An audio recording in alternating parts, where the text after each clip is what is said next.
Price Lord, எப்படி இருக்கீங்க? நல்லா இருக்கீங்களா?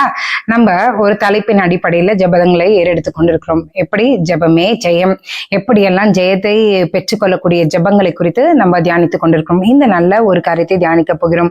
நம்மளுடைய சூழ்நிலைகளை எப்படி மாற்றி ஜெயம் பெற்றுக் கொள்கிறது. மார்க் 10ஆம் அதிகாரத்துல 47வது வசனத்துல பாருங்க, பத்திமையை குறித்து போடப்பட்டிருக்கிறது. அவன் நசரேயனாகிய இயேசு வருகிறார் என்று கேள்விப்பட்டு, இயேசுவே தாவீதின் குமாரனே எனக்கு இரங்கும் என்று கூப்பிட தொடங்கினான். 48வது வசனத்துல பாருங்க, இயேசு நின்று அவனை அழைத்து வர சொன்னார். அதுக்கு 48வது வசனத்தின் கடைசியில பாருங்க, அவனோ தாவீதின் குமாரனே எனக்கு இரங்கும் என்று முன்னிலும் அதிகமாய் கூப்பிட்டான். எப்படியா? முன்னிலும் அதிகமாய் இயேசுவினுடைய இரக்கத்தை அவன் கேட்டான். அந்த இடத்துல நிறைய பேர் பிச்சை எடுத்து கொண்டு இருந்தாங்க. யாருக்குமே தெரியாத வெளிச்சம் அவனுக்கு இருந்தது. தாவீதின் குமாரனுடைய கண்களிலே இரக்கம் கிடைத்தால் தன்னுடைய காரியத்துக்கு தான் இப்பொழுது இருக்கிற சூழ்நிலையே மாற்றம் அடையும் என்பதை அவன் அறிந்திருந்தான். அறிந்திருந்ததுனாலதான் அவன் கேட்டான், தாவீதின் குமாரனே எனக்கு இரங்கும். ஆண்டவர் யாருன்னு தெரியும், அவர் யாருடைய மகன் என்பதையும் உணர்ந்தவனாய் அவன் கேட்கிறான் விசுவாசத்தோட. தாவீதின் குமாரே எனக்கு இறங்கும் என்று முன்னிலும் அதிகமாய் அவன் கூப்பிடுகிற ஒரு காரியத்தை நீங்க பாருங்க. இன்றைக்கு கர்த்தர் சொல்கிறார், அவன் கூப்பிட்ட உடனே இயேசு நின்று அத்தனை கிரௌட் இருந்ததுங்க.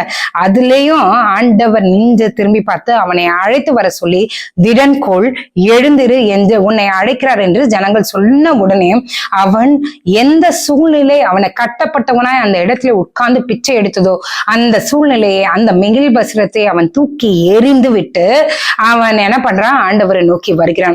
அவன் நோக்கி வரும்போதே கர்த்தர் அவனுடைய கண்களை அவர் திறக்கிறத நீங்க பார்க்க முடியும். இன்றைக்கு கர்த்தர் சொல்கிறார், எந்த சூழ்நிலை உங்களை கட்டப்பட்டவர்களை ஒரு இடத்துல முடக்கி உட்கார வைத்திருக்கிறதோ, இன்றைக்கு கர்த்தர் சொல்கிறார், பத்திமேயு குருடனை போல தாவீதின் குமாரனே எனக்கு இரங்கும் என்று அவருடைய இரக்கத்தை கேட்கும் போது நிச்சயமாகவே கர்த்தர் நமது ஜெபத்தை கேட்டு பத்திமேயு குருடனுடைய கண்களை திறந்த அந்த தேவன், சூழ்நிலையை மாற்றி கொடுத்த தேவன், நம் சூழ்நிலையும் அவர் மாற்றி கொடுப்பார். ஜெபம் பண்ணாமா?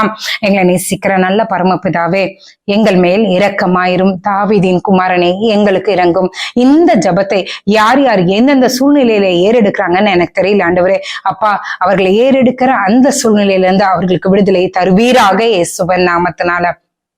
பத்திமேயு குருடனுக்கு விடுதலை கொடுத்த தேவன் எங்கள் மேலும் எங்களோட சூழ்நிலைகளை பார்த்து கண்ணோக்கமாகி இருந்து இரக்கத்தை நீர் கட்டளையிடும் போது ஆண்டவரே எங்களுக்கு சுகம் உண்டே, எங்களுக்கு பலன் உண்டே.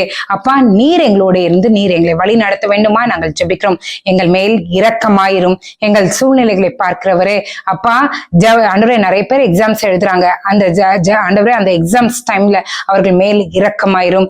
ஆண்டவரே நிறைய பேருக்கு ஹாஸ்பிட்டல்ல படுத்துக்கிட்டு ஆண்டவரே எங்கள் மேல் இரக்கமாயிரும் என்று அழுது கொண்டிருக்கிறவர்களை நான் பார்க்கிறேன்.